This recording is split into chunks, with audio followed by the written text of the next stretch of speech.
ओम शांति। सुनते हैं अव्यक्त बाप दादा के 25 जून 70 के मधुर महावाक्य। आज की मुरली का सार है व्यक्त और अव्यक्त वतन की भाषा में अंतर। आज की मुरली में प्यारे बाबा ने एक बात स्पष्ट की कि हम ब्राह्मण कुल का नाम वाला कब होगा। फिर प्यारे बाबा ने बताया माया जब प्रवेश करती है तो पहले किस रूप में आती है, सबसे पहले कौन सा अटैक होता है उसका। और फिर बाबा ने सुस्ती को खत्म करने के लिए कौन सा एक स्लोगन याद रखना है। और आज एक बाप दादा ने राज भी खोला, वो भी इस मुरली में आप सुन पाएंगे कि आप सबको मालूम हो बाप दादा की आवाज़ अव्यक्त बाप दादा से जितने भी भाई बहन मिले हैं अव्यक्त बाप दादा बोलते थे। तो वो आवाज़ अव्यक्त होने का क्या राज है वो भी बाबा ने बताया। तो सुनते हैं प्यारे बाप दादा की मुरली। व्यक्त लोक में रहते अव्यक्त वतन की भाषा को जान सकते हो। अव्यक्त वतन की भाषा कौन सी होती है? कब अव्यक्त वतन की भाषा सुनी है? अभी तो अव्यक्त को व्यक्त लोक के निवासियों के लिए अव्यक्त आधार ले व्यक्त देख की रीति माफिक बोलना पड़ता है। बाबा ने कहा कि अभी तो अव्यक्त को बाप दादा को व्यक्त लोक के निवासियों के लिए, यहाँ हम सब के लिए अव्यक्त आधार ले और व्यक्त की रीति माफिक बोलना पड़ता है। बाबा ने ये खास अब फर्क बताया ना। वहाँ अव्यक्त वतन में तो एक सेकंड में बहुत कुछ रहस्य स्पष्ट हो जाते हैं। यहाँ आपकी दुनिया में बहुत बोलने के बाद स्पष्ट होता है।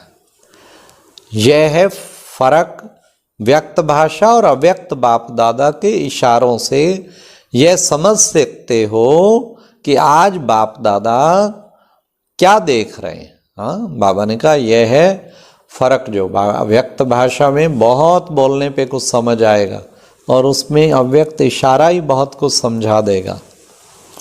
तो ये एक अभ्यास करना चाहिए। हाँ, कई बच्चे तो योगी बच्चे एक्सपर्ट हैं, कई तो अव्यक्त मिलन ही नहीं पूरा अनुभव कर पाते और कईयों को सचमुच अव्यक्त बाबा जैसे नज़र आता है और बाबा दृष्टि दे रहा है और फिर बाबा इशारा कर रहा है। इशारा भी समझ में आता है बाबा क्या कह रहा है। एकदम बाबा नैनों के इशारे से ही बहुत कुछ समझा देते। तो थोड़ा बुद्धि को रिफाइन करके रूहानी स्थिति में, अव्यक्त स्थिति में अव्यक्त मिलन का अभ्यास का अच्छी तरह अनुभव करना चाहिए।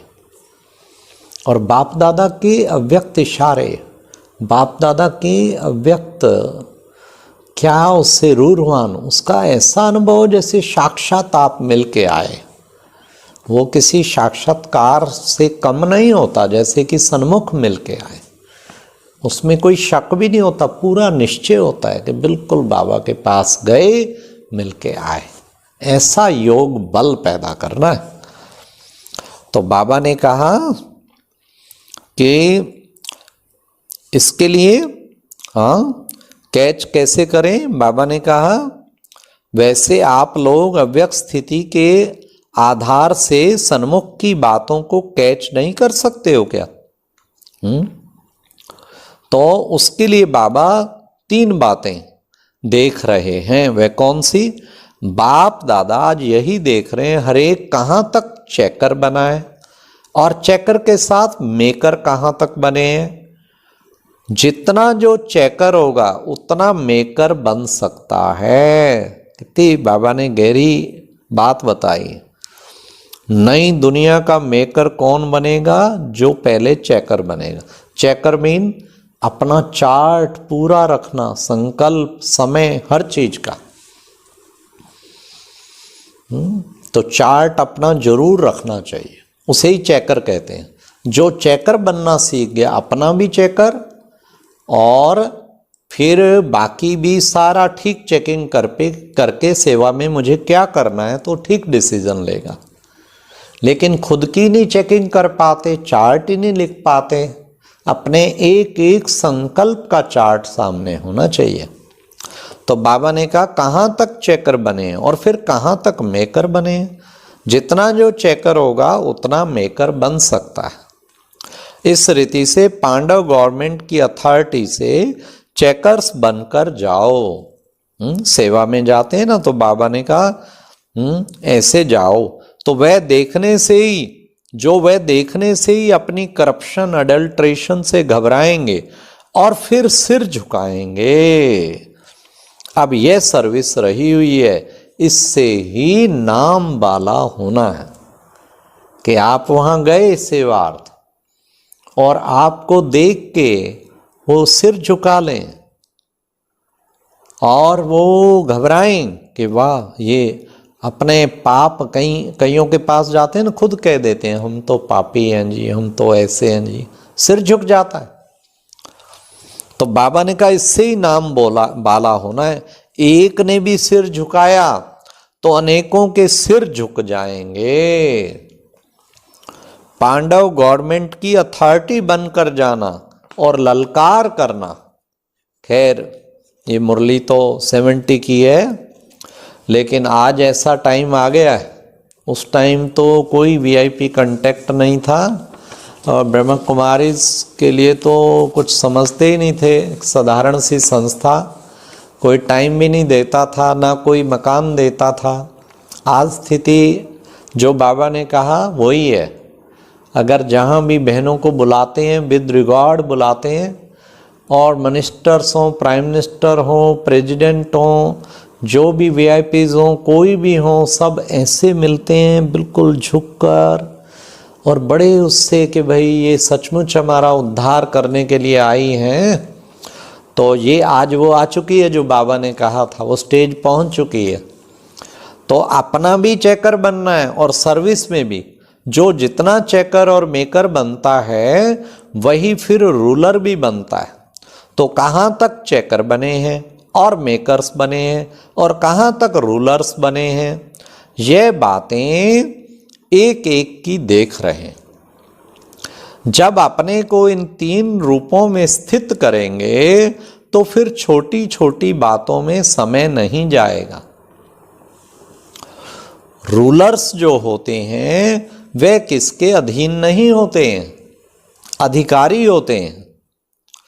जितना तो फिर माया के, हाँ बाबा ने कहा वो अधिकारी होते हैं, वे कब किसके अधीन नहीं हो सकते, तो फिर माया के अधीन कैसे होंगे। जितना अपने को अधिकारी समझेंगे उतना उदार चित्त जरूर बनेंगे अनेकों के लिए। अधिकारी माना क्या, कर्मेंद्रियों का अधिकारी, बाबा का अधिकारी, बाप पर भी मेरा अधिकार है, देवी परिवार पे अधिकार है। जितना उदार चित्त होंगे उतना वह उदाहरण स्वरूप बनता है अनेकों के लिए। अब सुनिए बड़े अटेंशन से, जब कोई में माया प्रवेश करती है तो पहले किस रूप में माया आती है, हर एक ने अपना अपना विचार सुनाया। पहले माया भिन्न भिन्न रूप से आलस्य को लेके आती है, आलस्य ही लाती है। देह अभिमान में भी पहला रूप आलस्य का धारण करती है। हाँ, मुरली छूट जाएगी, अमृत वेला छूट जाएगा, आलस आया, फिर माया स्वार हो गई। तो उस समय श्रीमत लेकर वेरीफाई कराने का आलस्य करते हैं। अच्छा, खुद की बुद्धि जज नहीं कर रही, निमित्त से वेरीफाई करा लो। फिर देहाभिमान बढ़ता जाता है और सभी बातों में भिन्न भिन्न रूप से पहले आलस्य रूप आता है। आलस्य, सुस्ती और उदासी ईश्वरीय संबंध से दूर कर देती हैं। साकार संबंध से व बुद्धि के संबंध से व सहयोग लेने के संबंध से दूर कर देती हैं। सुस्ती के भी भिन्न भिन्न रूप होते हैं। कौन से? शारीरिक मानसिक दोनों संबंध में भी माया आ सकती है। शरीर की भी सुस्ती आ जाती और मन ढीला है, उमंग ही नहीं है पुरुषार्थ करने का, सुस्ती आई हुई है ना। कई सोचते हैं चलो अब नहीं तो फिर कब, ये कर लेंगे, जल्दी क्या पड़ी है। ऐसे ऐसे बहुत रायल रूप से माया आती है। कहीं ये भी सोचते हैं कि अव्यक्त स्थिति इस पुरुषार्थी जीवन में 6-8 घंटा रहे, यह हो ही कैसे सकता है। पहले ही हैंड्स अप, हो ही नहीं सकता। अरे ये क्या, सब कुछ हो सकता है, केवल हिम्मत तो करो। यह तो अंत में होना है, यह भी सुस्ती का रायल रूप है। फिर करूंगा, सोचूंगा, देखूंगा, यह सब बाबा ने का सुस्ती है। बहुत सूक्ष्म संकल्पों के रूप में पहले सुस्ती प्रवेश करती है, इसके बाद फिर बड़ा रूप लेती है। अगर उसी समय ही उनको निकाल दें तो ज्यादा सामना ना करना पड़े। तो अब यह चेक करना है कि तीव्र पुरुषार्थी बनने में व हाई जंप देने में किस रूप में माया सुस्त बनाती है। तो औरों को आगे पुरुषार्थ में देख अपनी बुद्धि में सोच लेते हैं कि इतना आगे हम जा नहीं सकेंगे, मुश्किल है जी, हो गए ना सुस्त। अरे क्यों नहीं, नंबर 1 बनना है, इतना ही ठीक है बस। यह भी सुस्ती का रूप है। तो इन सभी बातों में अपने को चेंज कर लेना है, तब ही लॉ मेकर्स व पीस मेकर्स बन सकेंगे, व न्यू वर्ल्ड मेकर्स बन सकेंगे। बाबा ने कहा हाँ, ऐसा नहीं लक्ष्य छोटा रखो, लक्ष्य तो बड़ा ही रखना चाहिए, छोटा लक्ष्य नहीं रखना, उसमें भी सुस्त नहीं बनना है। फिर बाबा ने कहा जब तक अपने आप से कोई प्रतिज्ञा नहीं की है तब तक परिपक्वता आ नहीं सकेगी। हाँ, तो पहले भी बताया था ना कल मुरली में, एक प्रतिज्ञा की डायरी बनाओ। उम्मीद है सबने डायरी बनाई होगी। रोज कोई एक प्रतिज्ञा लो और फिर उसको करना है। जब तक यहाँ फिक्स नहीं करेंगे तब तक वहां सीट्स फिक्स नहीं होंगी। समझा? म्यूजियम व प्रदर्शनी में जो स्लोगन सभी को सुनाते हो ना कि अब नहीं तो कब नहीं, वे अपने लिए भी याद रखो। कब कर लेंगे ऐसा ना सोचो, अभी बनकर दिखाएंगे। ये है सुस्ती को मिटाने का तरीका। सभी सोचते हैं बाबा बड़ा आवाज क्यों नहीं करते, क्योंकि बाबा की सूक्ष्म आवाज अव्यक्त बाप दादा की सुनी होगी। सभी सोचते हैं बाबा बड़ा आवाज क्यों नहीं करते, लेकिन बहुत समय के संस्कार से अव्यक्त रूप से व्यक्त में आते हैं तो आवाज से बोलना जैसे अच्छा नहीं लगता। सूक्ष्म वतन से आता है ना बाबा, एकदम अव्यक्त से आता है। बाबा से बाबा कहते हैं आवाज में अच्छा नहीं लगता। और आप लोगों को भी धीरे धीरे आवाज से परे इशारों पर कारोबार चलानी है, ये प्रैक्टिस करनी है। और मेन चीज बच्चों को अव्यक्त स्थिति का अनुभव कराना था बाबा को। तो इसके लिए बाबा ने कहा जितनी बुद्धि फिक्स रहती है तो प्रोग्राम भी सभी फिक्स रहते हैं। प्रोग्राम फिक्स तो प्रोग्रेस भी फिक्स, प्रोग्रेस हिलती है तो प्रोग्राम भी हिलते हैं। अब फिक्स करना सीखो। बाबा ने कितना सुंदर बताया कब तुम्हारा नाम बाला होगा। और सुस्ती को बिल्कुल खत्म करना है, अब नहीं तो कभी नहीं, और अपनी प्रोग्राम फिक्स रखो। अच्छा, और अब यह एक बहुत अच्छी वीडियो भी जरूर देखें।